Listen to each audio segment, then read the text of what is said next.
his first year and kept getting up and kept making plays, and that's a sign of a tough guy, a leader, a guy that guys around him want to play for, and they've got a bunch of great athletic guys to throw to. Their running game is kind of the X factor. I think this year it's that much better, and they combine a lot of run pass conflicts for a defense, and with the ability to throw it short and deep, and so. When you've got good scheme and great players, that's a challenge. Were you close to Lamb again?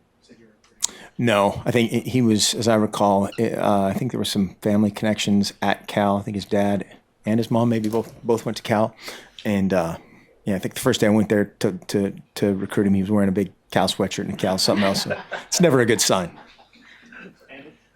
What's the atmosphere like in the locker room right now? Are you guys playing with more fun than earlier in the season? The atmosphere in the locker room right now is Tyson Coleman and Matt Pearson are cleaning up. I just saw them both, and I was checking on that. Are we playing with more fun? Is that what you said? Yes. Winning might put a few more smiles on faces. Hopefully, it makes you dig in that much more and improve on all the same mistakes that could have cost us the other night. You learn from and you improve just as you would taking ownership in a loss, and that is the key again, is to take the good and keep doing those things and improve upon those things and fix the not so good and flush them and move forward. Back to Aaron. I talked to Ugo a little bit earlier, and he said one of the biggest problems with the secondary still is communication problems, guys not communicating when they see different formations and things like that, leading to blown coverages. How is that still a thing this late in the season? That's a thing at every level of football. And I know you're the perfect male, but males aren't great communicators to begin with. And then there's, crowd noise, there's situational stuff, all those things. And I showed those guys the other day when we had the blown coverage for a touchdown, and it's literally me away from Ryan right here, that distance of just turn and communicate to that guy. We had a check, and one guy didn't get it. And in defense, again, you'd rather have 11 guys doing the same wrong thing than 10 of 11 doing the right thing, because it's touchdown. We had two guys running wide open. Uncovered on a route we had going, a protection check that two offensive linemen are 30 inches apart, 36 inches apart, and we didn't get that communicated. A touchdown turns into a sack. And so those things happen at every level of football, every single day, certainly every single game day, and just constantly hammering how important that is, and seeing those situations happen in a game and being very impactful. Hopefully, has some meaning moving forward. Is that the biggest difference then between this year and last year's group when you had Efo and Hill and Dark, and those guys maybe communicated better? Well, they communicated better, certainly, because they were that much more experienced, but they still made mistakes and still had issues, and that is going to happen. That guys, mistakes are going to be made. Preston, the middle. Final month of the season. At this point in November, the last 5 or 6 years, I think you guys have been right there in the national championship hunt. This year, not so much. How does it feel? It's kind of uncharted territory for you guys to be where you're at right now, not in that national picture. I would say oddly the same. I didn't watch the college football playoff thing last year, and I won't watch it this year. Of just in terms of preparation for what's next and what's a normal Tuesday of getting ready for a great challenge in Cal, and maybe less media. That would be the only thing that would be different right now. I saw that from the Pac-12 conference call. You likened working with Vernon Adams to breaking a stallion. I said I didn't know. I've never broken a stallion, so I didn't know if that was a good analogy. But yeah. I was going to ask if you could elaborate on that, and if there is a better analogy then to what it's like kind of working with Vernon.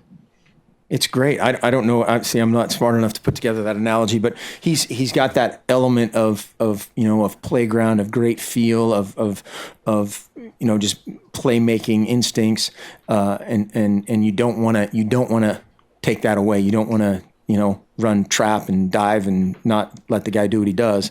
At the same time, you want to play within your structure and within your system, and he's doing that as best as he can. He's competing great, and he cares a lot. And so that it's that, which again happens all the time, and you'd rather have it this way than a guy that was incapable of doing that. And, trying to, you can never create that kind of knack that's, you can't just teach a guy to do that. It's impossible. Jerry? Coach, back here, you talk about communication and the issues that teams have. Do they not teach as much, or is there not much communication in high school? Do you find that kids coming up to this level are just not used to talking through different defenses and scenarios?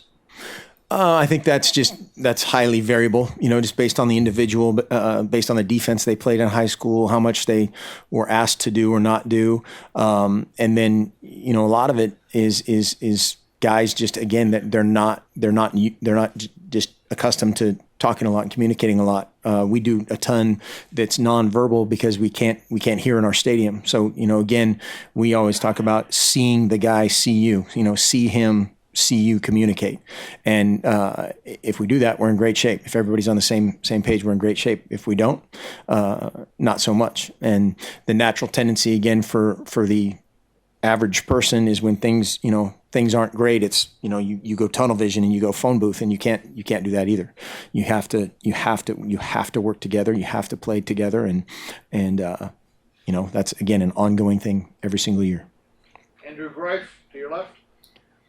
In the summertime, Vernon said that he wasn't really comfortable being a straight ahead runner, like a read option or doing that kind of running, but yet he's so elusive and has an obvious comfort doing that. Is there a difference between a guy who can really take off down the field and do the option versus a guy who just is great at keeping a play alive? There is, yeah. I mean, I think he definitely has a knack more so of drop back, feel stuff happen, and then create. I don't know what. Again, I'm not good at John Stockton pressing on a fast break, of feeling lanes, feeling wherever, versus just hammering it up in there like Tim Tebow or Cam Newton or somebody that of that nature. He's much more so the former. Jay Allen, back to your right. Hey, Coach. Can you elaborate a little bit more on their rushing attack? I mean, I know Goff gets all the headlines, but they can run it pretty well too, right? Yeah. Lasco is a great back. I thought one thing that really spoke highly of him was going down and making the tackle on their first kickoff. That guy can run and hit. He's tough. He's been banged up, and we love it when our guys make plays on special teams, and that says a lot about him.